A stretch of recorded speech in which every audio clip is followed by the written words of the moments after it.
എന്റെ പാപം പൊറുക്കാൻ, എന്റെ പ്രയാസങ്ങൾ ദൂരീകരിക്കാൻ ലോകത്ത് ആരാളുള്ളത്? ഒമയവസുറുദ്ദുനൂബയില്ല, പാപം പൊറുക്കാൻ അല്ലാത്ത ആരെങ്കിലും ഉണ്ടോ എന്നാണ് ഖുർആന്റെ ചോദ്യം. ഒരു മുസ്ലിം പറയേണ്ട ഉത്തരം വേറെ ആരില്ല എന്നാണ്. ഒരു മുസ്ലിമിന്റെ പ്രയാസങ്ങളെ രക്ഷപ്പെടുത്താൻ അള്ളാഹു അല്ലാത്ത മറ്റാരെങ്കിലും വേണോ എന്നൊരു ചോദ്യം ചോദിക്കുന്നുണ്ട്. നമ്മളൊക്കെ PSC പരീക്ഷ എഴുതുമ്പോൾ ഒബ്ജക്റ്റീവ് ടൈപ്പ് ചോദ്യങ്ങളാണ്. എന്താ അതിന്റെ താല്പര്യം? ഒന്നുകിൽ യെസ് അല്ലെങ്കിൽ നോ എന്ന് പറയാൻ പറ്റുന്ന ഉത്തരങ്ങൾ. ഖുർആൻ അങ്ങനെ ഒരു ചോദ്യം ചോദിക്കുന്നുണ്ട്. അലൈസ അല്ലാഹു ബികാഫിൻ അബ്ദ, അടിമക്ക് അള്ളാഹു പോലെ എന്നാണ് ചോദ്യം. രണ്ടുത്തരേ ഉള്ളൂ. രണ്ടാമതൊരു ഉത്തരം നമ്മൾ പറയണമെന്നാണ് അള്ളാഹുവിന്റെ താല്പര്യം. മതി എന്ന് പറയുന്നവന് അതാണ് ശരിയായ ഉത്തരം എന്ന് ഖുർആൻ പഠിപ്പിക്കുന്നു. ഹദീസുകളിൽ അതിന്റെ തഫ്സീറുകളിൽ മുഫസ്സിരീങ്ങളിൽ വിശദീകരിച്ചത് കാണാം. ബല എന്ന് പറയേണ്ടവനാണ് മുഅ്മിൻ. പക്ഷെ പോരാ എന്ന് പറഞ്ഞവനോ, എന്റെ പാപം പൊറുക്കാൻ, എനിക്ക് പ്രയാസങ്ങൾ നീക്കാൻ, എന്റെ വിഷമങ്ങൾ മാറ്റാൻ, എനിക്ക് കുട്ടികളെ കിട്ടണമെങ്കിൽ, എനിക്ക് പ്രയാസം നീങ്ങണമെങ്കിൽ അള്ളാഹ് പോരാ എന്ന് തീരുമാനിച്ചവൻ ആ ഖുർആനിന്റെ ചോദ്യത്തിന് ശരിയായ ഉത്തരം കൊടുത്തവനല്ല എന്നാണ് മനസ്സിലാക്കുന്നത്.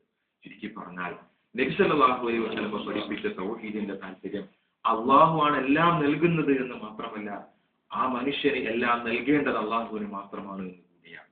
മനുഷ്യന്റെ പ്രയാസങ്ങളും ബുദ്ധിമുട്ടുകളും പറയേണ്ടത് പടച്ചവനോട്, മഗ്ഫിറത്തിന് ചോദിക്കേണ്ടത് പടച്ചവനോട്, നരകമോചനം ചോദിക്കേണ്ടത് പടച്ചവനോട്. അള്ളാഹു അല്ലാത്ത ആരോടെങ്കിലും നമുക്കൊന്ന് ദുആ ചെയ്യാൻ, പ്രാർത്ഥിക്കാൻ അനുവാദം ലഭിക്കുമായിരുന്നുവെങ്കിൽ അതിന് ഏറ്റവും ആദ്യം അനുവാദം ലഭിക്കുക നബി സല്ലല്ലാഹു അലൈഹി വസല്ലമയായിരുന്നു. കാരണം എന്താ? നബി സല്ലല്ലാഹു അലൈഹി വസല്ലം സൃഷ്ടികളിൽ ഏറ്റവും മഹാനായ വ്യക്തിത്വം. അതുപോലൊരു മനുഷ്യൻ വന്നിട്ടില്ല, അതുപോലൊരു മനുഷ്യൻ വരാനില്ല. അഷ്റഫുൽ ഖൽഖാണ്, അഫ്ളലുർ റസൂലാണ്, അഷ്റഫുൽ അംബിയാ.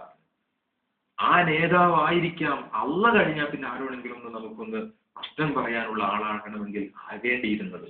പക്ഷേ ഇമാം മുസ്ലിം ഉദ്ധരിക്കുന്ന നിങ്ങൾ സ്വന്തം കരളിന്റെ കഷ്ണമായ ഫാത്തിമ റളിയല്ലാഹു അൻഹയെ വിളിച്ചുകൊണ്ട് പറഞ്ഞു, ഫാത്തിമ അൻകിദി നഫ്സകി മിനന്നാർ, നിന്റെ ശരീരം നരകത്തിൽ നിന്ന് രക്ഷപ്പെടുത്ത്. സുലൂനിമി മാലി, എന്റെ സമ്പത്ത് വേണം ചോദിച്ചാൽ ഞാൻ നിനക്ക് തരാം. പ്രിയമുള്ളവരെ, തൗഹീദ് പറയുമ്പോൾ നാം മനസ്സിലാക്കേണ്ടുന്ന പ്രധാന വ്യതിരിക്തത ഇത് തന്നെയാണ്. നിങ്ങൾ ഡോക്ടറെ അടുത്തേക്ക് പോയിക്കോ, റേഷൻ കടയിൽ പോയിക്കോ, കടം ചോദിച്ചോ, ഭാര്യയോട് സഹായം ചോദിച്ചോ, മുത്തനിലും അവളോട് പറഞ്ഞിട്ടുണ്ട് പണം ചോദിച്ചോ, പക്ഷെ നരകമോചനം ചോദിക്കരുത് എന്ന് പറയുന്നുണ്ട്. നോക്കൂ, എവിടെയാണ് നബി സല്ലല്ലാഹു അലൈഹി വസല്ലം പഠിപ്പിച്ച തൗഹീദിന്റെ താല്പര്യം എന്ന് ഖുർആൻ നമ്മളെ ബോധ്യപ്പെടുത്തുന്നത്? അവിടെ തന്നെയാണ് നാമും ജനങ്ങളോട് തൗഹീദ് എന്ന രൂപത്തിൽ പ്രതിപാദിക്കുന്നത്. അള്ളാന്റെയും പടപ്പുകളെയും ഇടയിൽ ഒരു മധ്യവർത്തിയും വേണ്ട എന്നല്ല നമ്മൾ പറഞ്ഞിട്ടുള്ളത്. അല്ലെങ്കിൽ തൗഹീദ് താല്പര്യപ്പെടുന്നത്, ഇസ്ലാം താല്പര്യപ്പെടുന്നത്.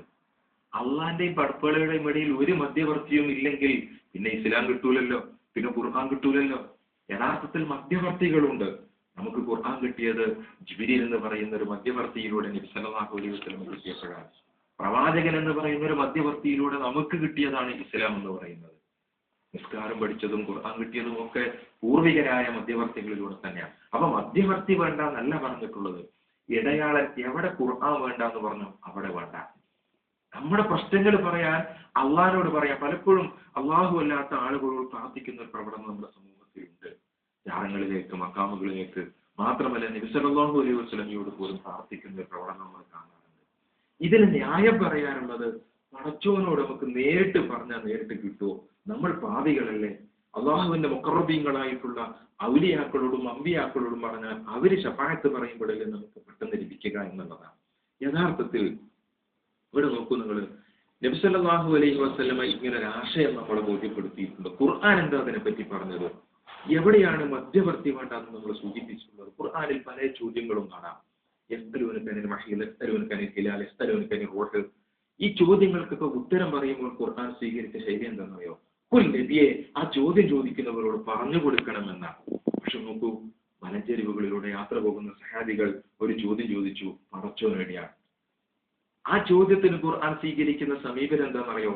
വഇദാ സഅലക ഇബാദി അന്നി ഫഇന്നി ഖരീബ് ഉജീബു ദഅവത ദാഇ ഇദാ ദഅൻ. ഞാൻ എന്നെപ്പറ്റി എന്റെ അടിമ ചോദിക്കുമ്പോൾ ഞാൻ അവന്റെ സമീപസ്ഥനാണ്. പ്രാർത്ഥിക്കുന്നവന്റെ പ്രാർത്ഥനയ്ക്ക് ഞാൻ ഉത്തരം ചെയ്യുന്നതാണ്. ഇതിനെ വിശദീകരിച്ചുകൊണ്ട് ഇമാം റാസി പറയാണ്, അള്ളാഹ് എന്താ നമ്മളോട് പറയുന്നതെന്നറിയോ? അല്ലാഹു സുബ്ഹാനഹു വ തആല പറയുന്നത്, കുൽ എന്ന് പറയാൻ പോലും പ്രവാചകൻ വേണ്ട എന്നാണ് താല്പര്യം. മറ്റു പല ചോദ്യങ്ങൾക്കും കുൽ എന്ന് പറയാൻ ഒരു പ്രവാചകനെ നിർണയിച്ചിട്ടുണ്ട്. ഖുർആൻ പടച്ചോനെ പറ്റി പറഞ്ഞപ്പോഴും പ്രാർത്ഥനയെ പറ്റി പറഞ്ഞപ്പോഴും പ്രവാചകനെ നിർണയിച്ചിട്ടില്ല. എന്നിട്ട് അദ്ദേഹം വിശദീകരിക്കുകയാണ്, അബ്ദി, അള്ളാഹ് നമ്മളോട് പറയാം, അടിയാന്മാരെ, പ്രാർത്ഥനയല്ലാത്ത പല സന്ദർഭങ്ങളിലും നിനക്ക് ഇടയാളം വേണം, മധ്യവർത്തി വേണം. അപ്പൊ ഖുർആൻ കിട്ടാനും ഇസ്ലാം കിട്ടാനും എല്ലാത്തിനും നമുക്ക് ഒരു ഇടയാളം വേണം, മധ്യവർത്തി വേണം. പക്ഷെ അള്ളാഹു പറയുകയാണ് അമ്മാഫി മഖാമി ദുആ, പ്രാർത്ഥിക്കുന്ന സന്ദർഭത്തിലോ ഫലാ വാസിത ബൈനി വബൈനക, എന്റെയും നിന്റെയും ഇടയിൽ ഒരു ഇടയാളം വേണ്ട, ഒരു മധ്യവർത്തി വേണ്ട. ഇതാരാ പറഞ്ഞത്?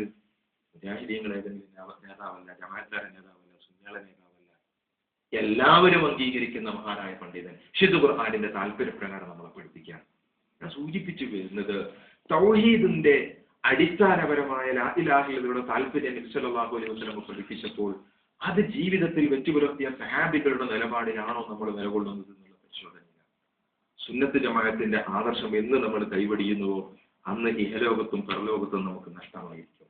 അഹ്ലുസുന്നത്ത് വൽ ജമാഅത്തിന്റെ ആദർശം എന്ന് പറഞ്ഞാൽ മഹാനായ മുഹീദ്ദീൻ ശൈഖ് റഹിമഹുല്ലാഹ്, ആ മഹാനുഭാവൻ തന്റെ ഉന്ന എന്ന് പറയുന്ന ഗ്രന്ഥത്തിൽ മുസ്ലിമീങ്ങൾക്കിടയിലുള്ള അഭിപ്രായ വ്യത്യാസങ്ങളുള്ള കക്ഷികളുടെ ആദർശങ്ങളും ലക്ഷ്യങ്ങളും ഒക്കെ വിശദീകരിച്ചതിനിടയ്ക്ക് പറഞ്ഞു ഫഅലൽ മുഅ്മിനി ഇത്തിബാഉ സുന്നത്തി വൽ ജമാഅ, ഒരു മുഅ്മിനാണെങ്കിലും സുന്നത്ത് ജമാഅത്തിനെ പിൻപറ്റണം എന്ന്. എന്നിട്ട് അദ്ദേഹം പറയാണ് ആ സുന്നത്തു മാ സന്നഹു റസൂലുള്ളാഹി സ്വല്ലല്ലാഹു അലൈഹി വസല്ലം, സുന്നത്ത് എന്ന് പറഞ്ഞാൽ മുത്തുനബി കാണിച്ചു തന്ന പാരമ്പര്യമാണ്. വൽ ജമാഅത്തു മുത്തഫഖ അലൈഹി അസ്ഹാബു റസൂലുള്ളാഹി സ്വല്ലല്ലാഹു അലൈഹി വസല്ലം, അൽ ജമാഅത്ത് എന്ന് പറഞ്ഞാൽ നബിയുടെ സഹാബികളിലുള്ള ഇജ്മാഉം ഇത്തിഫാഖുമാണ്, ഏകോപനമാണ്. അതാണ് ഒരു മുസ്ലിം സ്വീകരിക്കേണ്ടത് എന്നാണ്. പ്രിയമുള്ളവരെ, അള്ളാഹിന്റെ പടപ്പുകളുടെയും ഇടയിൽ ഔലിയാക്കൾ വേണമെന്ന് സഹാബികൾ തീരുമാനിച്ചിരുന്നില്ല. സല്ലല്ലാഹു അലൈഹി വസല്ലം ജീവിച്ചിരിക്കുന്ന കാലഘട്ടത്തിലാവട്ടെ ശേഷമാവട്ടെ അവർക്ക് അങ്ങനെ ഒരു തീരുമാനം ഉണ്ടായിരുന്നില്ല. അതുകൊണ്ട് അവരാരും തന്നെ നബി സല്ലല്ലാഹു അലൈഹി വസല്ലമയോട് പ്രാർത്ഥിക്കാൻ പോയിട്ടില്ല. ജീവിതത്തിൽ ഖുർആനിൽ 160ഓളം പ്രാർത്ഥനകളുണ്ട്, ഒരു പ്രാർത്ഥനയും അല്ലാത്തവരോടില്ല. നബി സല്ലല്ലാഹു അലൈഹി വസല്ലമ ജീവിച്ചിരിക്കുമ്പോഴും മരണപ്പെട്ടപ്പോഴും സഹാബികൾക്കുണ്ടായ ഒരു പ്രയാസങ്ങളിലും അവർ പ്രവാചകനോട് പ്രാർത്ഥിക്കുന്ന ഒരു രംഗവും സ്വഹീഹായ ഹദീസിലൂടെ കാണിക്കാൻ പറ്റില്ല. ചില ഉദ്ധരണികളും ചില സംഭവങ്ങളും ഒക്കെ പലയിടങ്ങളിലായി എടുത്തു കാണിക്കപ്പെടാറുണ്ട്. അതൊക്കെ പരിശോധിക്കപ്പെട്ടാൽ പ്രാമാണിക യോഗ്യമല്ല എന്ന് നമുക്ക് ബോധ്യപ്പെടാവുന്നതാണ്. സംശയം ഉണ്ടെങ്കിൽ നമുക്ക് പിന്നീട് തീർക്കാവുന്നതാണ്. ശരിക്കും പറഞ്ഞാൽ സുന്നത്ത് ജമാഅത്തിന്റെ ആദർശം സ്വീകരിക്കാൻ ആഗ്രഹിക്കുന്ന സത്യവിശ്വാസികൾ വിശുദ്ധ ഖുർആനിന്റെ ഈ താല്പര്യത്തിൽ നിലകൊള്ളാൻ മാത്രമേ സാധിക്കുള്ളൂ. ഈ ചോദ്യത്തിനുള്ള ഉത്തരം അല്ലാഹു മതി എന്ന് തീരുമാനിച്ചവൻ ഓരോ 5 നേരത്തെ നിസ്കാരത്തിലും പടച്ചവനോട് പറയുന്നു ഇയ്യാക നഅ്ബുദു വ ഇയ്യാക നസ്തഈൻ, റബ്ബേ നിന്നെ മാത്രം ഞങ്ങൾ ആരാധിക്കുന്നു, നിന്നോട് മാത്രം ഞങ്ങൾ സഹായം ചോദിക്കുന്നു, അഥവാ നിന്നോട് മാത്രം ഞങ്ങൾ പ്രാർത്ഥിക്കുന്നു. ഈ താല്പര്യമാണ് നമ്മുടെ ജീവിതത്തിൽ ഉണ്ടാകേണ്ടത്. എങ്കിൽ എന്താ നമുക്ക് കിട്ടാൻ പോകുന്നത്? പടച്ചവൻ നമ്മളെ പരിഗണിക്കും, പടച്ചവന്റെ അനുഗ്രഹം നമുക്ക് കിട്ടും, പടച്ചവന്റെ അടുക്കിലേക്ക് നമുക്ക് ഔന്നിത്യമായി ഉയർന്നു പോകാനും സാധിക്കും. ഖുർആൻ പ്രാർത്ഥനയുമായി ബന്ധപ്പെട്ട് സൂചിപ്പിച്ച ഒരു സൂചനേത കുൽമായ അബൂബിക്കും റബ്ബി ലൗലാ ദുആക്കും, പടച്ചോ നിങ്ങളെ പരിഗണിക്കില്ലായിരുന്നു, നിങ്ങളുടെ പ്രാർത്ഥനയില്ലായിരുന്നുവെങ്കിൽ എന്നാണ്. അപ്പൊ പ്രാർത്ഥിക്കും തോറും പടച്ചോ നമ്മളെ പരിഗണിക്കും. ചോദിച്ച കാര്യം കിട്ടിയില്ലെങ്കിലും അതൊരു ഇബാദത്താണ്. അതേ അവസരത്തിൽ നോക്കൂ, നിങ്ങൾ അള്ളാഹു അല്ലാത്തവരോട് പ്രാർത്ഥിക്കാൻ നമ്മൾ താല്പര്യപ്പെട്ടാലുള്ള അവസ്ഥ എന്താ? അതെങ്ങാനും ശിർക്കാണ് എങ്കിൽ എല്ലാം പൊളിഞ്ഞു പോകും എന്നുള്ളത് ഒരു ഭാഗത്ത് ഒരു മഹാ വിപത്ത് കാത്തിരിക്കുകയാണ്. രണ്ടാമത്തതോ ഖുർആൻ പറഞ്ഞു ഈ തദുഉഹും ലാ യസ്മഉ ദുആക്കും വലൗ സമീഉ മുസ്തജാബു ലക്കും വയൗമൽ ഖിയാമത്തി യക്ഫുറൂന ബിശിർക്കിക്കും. നിങ്ങൾ അവരോട് ദുആ ചെയ്താൽ നിങ്ങളുടെ പ്രാർത്ഥന അവർ കേൾക്കില്ല. ഇനി കേൾക്കുമെന്ന് പറഞ്ഞാൽ തന്നെ അതിന് ഉത്തരം ചെയ്യുകയും ഇല്ല, പരലോകത്ത് നിഷേധിക്കുകയും ചെയ്യുന്ന അതൊരു വെറുതെയുള്ള പണി എന്നുള്ള നിലക്കില്ലാതെ വേറെ ഇല്ല. മാത്രമല്ല നോക്കൂ, നിങ്ങൾ അള്ളാഹു അല്ലാത്തവരോട് ചോദിക്കാം, ഇസ്തിഗാസ നടത്താം, പ്രാർത്ഥിക്കാമെന്ന് പറയുന്നവർക്ക് തന്നെ അതിന്റെ വിധി പറയാനുള്ളത് എന്താ? അത് അനുവദനീയമാണ്. അനുവദനീയം എന്ന് പറഞ്ഞാൽ സാധാരണക്കാർക്കൊക്കെ അറിയാം. സുന്നത്ത് എന്ന് പറഞ്ഞാൽ എടുത്താൽ കൂലിയുണ്ട്, വാജിബ് എന്ന് പറഞ്ഞാൽ എടുക്കൽ നിർബന്ധമാണ്, തീർച്ചയായിട്ടും കൂലിയുണ്ട്. അനുവദനീയം എന്ന് പറഞ്ഞാലോ നമുക്ക് ഡ്രസ്സ് ഈ തോപ്പിടാം, കുപ്പായിടാം, അതൊക്കെ ഏതും അനുവദനീയമാണ്. ഒരു പ്രത്യേക കൂലി അതിനില്ല എന്ന് ചുരുക്കാം. ഏതായിരുന്നാലും അനുവദനീയം കൊണ്ടൊന്നും ലഭിക്കാനില്ല എന്നാണ് ശറഇന്റെ അഹ്കാമുകൾ നമ്മളെ പഠിപ്പിക്കുന്നത് എങ്കിൽ അതിന്റെ ഭവിഷ്യത്ത് നമ്മൾ തിരിച്ചറിയണം. ഇനി നോക്കൂ, നമ്മളിപ്പോൾ ഈ റബീഉൽ അവ്വലൊക്കെ കഴിഞ്ഞു പോയ സമയമാണ്. നബി സല്ലല്ലാഹു അലൈഹി വസല്ലമയോട് പ്രാർത്ഥിക്കുന്ന ഒരുപാട് വചനങ്ങളാണ് മൗലിദുകളും ആളുകളിൽ. അതുകൊണ്ടാണ് ഈ മൗലിദുകളൊന്നും പാരായണം ചെയ്യേണ്ടതെന്ന് പലപ്പോഴും നാം ജനങ്ങളോട് സൂചിപ്പിച്ചിട്ടുള്ളത്.